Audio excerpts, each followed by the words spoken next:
Bien, vamos a estar con la congresista Carmen Omonte y con Juan José Díaz Dios un poco más adelante. Carmen Omonte en este momento está presidiendo el Pleno.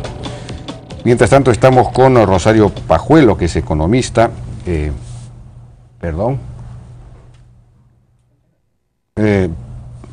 es postulante a consejera regional. Tenemos el tema de este concurso que ha habido para los consejeros regionales, para el nombramiento de 17 consejeros regionales en el mundo, organizado por el Mincetur, por PROMPERÚ, y se presentaron varias, como más de 200, 300 personas. Rosario Pajuelo quedó en el primer lugar en la evaluación, y el señor Pedro Guevara quedó en el puesto número 9, con ellos estamos acá, y sin embargo al final no fueron seleccionados. Entonces, claro, la pregunta es, ¿hay o no hay meritocracia en el Ministerio de Comercio Exterior? Bueno, estamos con ellos dos en este momento. Pedro Guevara, buenas noches. Charo, Rosario Pajuelo, ¿qué tal? ¿Cómo están? ¿Cómo le va? Buenas noches. Bueno, Rosario Pajuelo ha sido consejera comercial ya en Francia muchos años, ¿no es cierto? Una gran experiencia. Así es. Gracias por la invitación, señor Althaus, que me permite expresarme públicamente por un tema que va más allá del hecho particular de nuestras postulaciones. Yo competí en un concurso público de méritos y quedé en el primer lugar.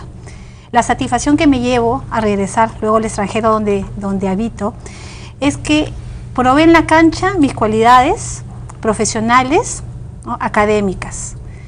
Sin embargo, aquí la discusión va más allá porque pone en tela de juicio si existe hoy en día en el sector público, en la carrera administrativa, la tan llamada meritocracia, que es lo que todos esperamos, que no es otra cosa que el acceso a la carrera pública a través de los méritos, el gobierno a través de los talentos, de los méritos, de las capacidades de los profesionales, que es la única vía que asegura que tengamos una administración pública eficiente, que es lo que realmente busca el Estado al convocar ese tipo de concursos públicos de méritos, ¿no? Entonces, si esto nos pasa a profesionales de experiencia internacional, como el señor Guevara y a mí, ¿no?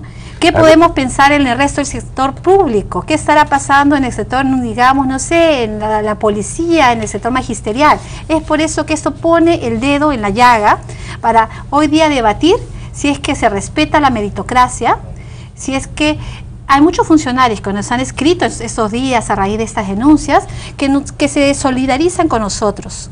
¿Por qué?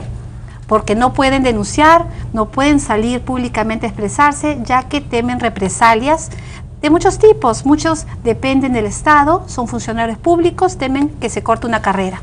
Tenemos el cuadro, lo tenemos en pantalla, el cuadro de méritos, digamos, cómo quedó, pero ahí no están resaltadas no están resaltados. Bueno, mejor entonces ponchemos a ver si podemos ponchar, ¿dónde podemos? Ahí está. María Rosario Pajuelo, con quien estamos conversando, quedó en el primer lugar, y los que están en amarillo fueron los que fueron finalmente designados, ¿no es cierto?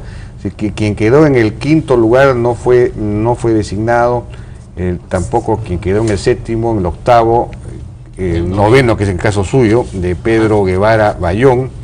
En fin, ahí vemos también en el puesto 27, por ejemplo, Ana María Deusto. Ana María Deusto ha sido consejera en Washington mucho tiempo, es una persona de mucho prestigio, de mucha capacidad, que tampoco al final fue favorecida, digamos, con la contratación. Ahora, ellos han respondido, ellos sostienen que lo que pasa es que ustedes han sido descartados, los que no ingresaron, por unos asuntos formales, porque no presentaron, no acreditaron algunos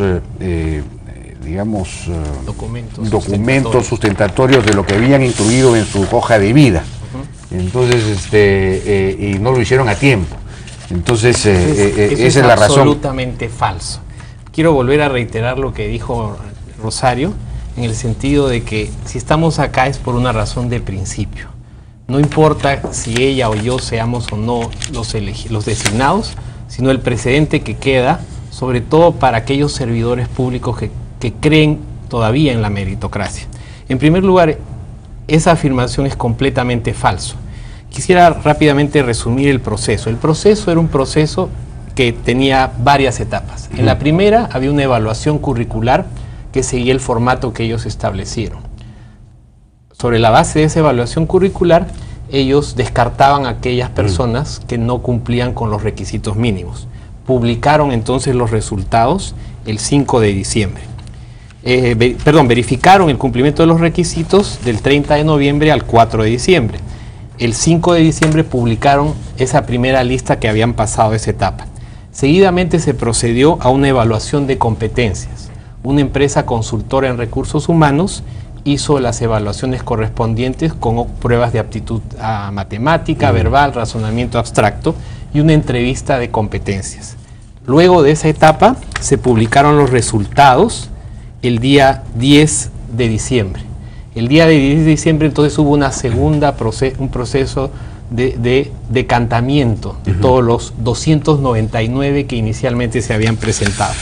Luego de eso, la siguiente etapa, luego de la publicación de los resultados del 10 de diciembre, fue la presentación de la documentación de sustento de la hoja de vida. O sea, acá está claramente en el cronograma que luego de la publicación de los resultados de la evaluación de competencias venía la presentación de documentos de sustento de la hoja de vida.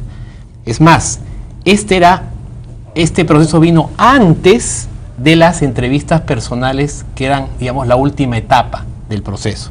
Entonces procedimos a presentar los documentos sustentatorios de la hoja de vida el día 11 de diciembre entre las 9 y 1 de la tarde. Las entrevistas, en mi caso, fueron el día siguiente, es decir, al 12. Es más, ellos sacaron una lista decantatoria de quienes habían pasado esta etapa de sustentar sus hojas de vida para pasar a la entrevista final. Y eso es lógico, ¿no? Porque justamente si van a ir personas a la entrevista final, ellos de alguna manera han verificado previamente si es que estas personas cumplen con lo que habían manifestado en sus hojas de vida.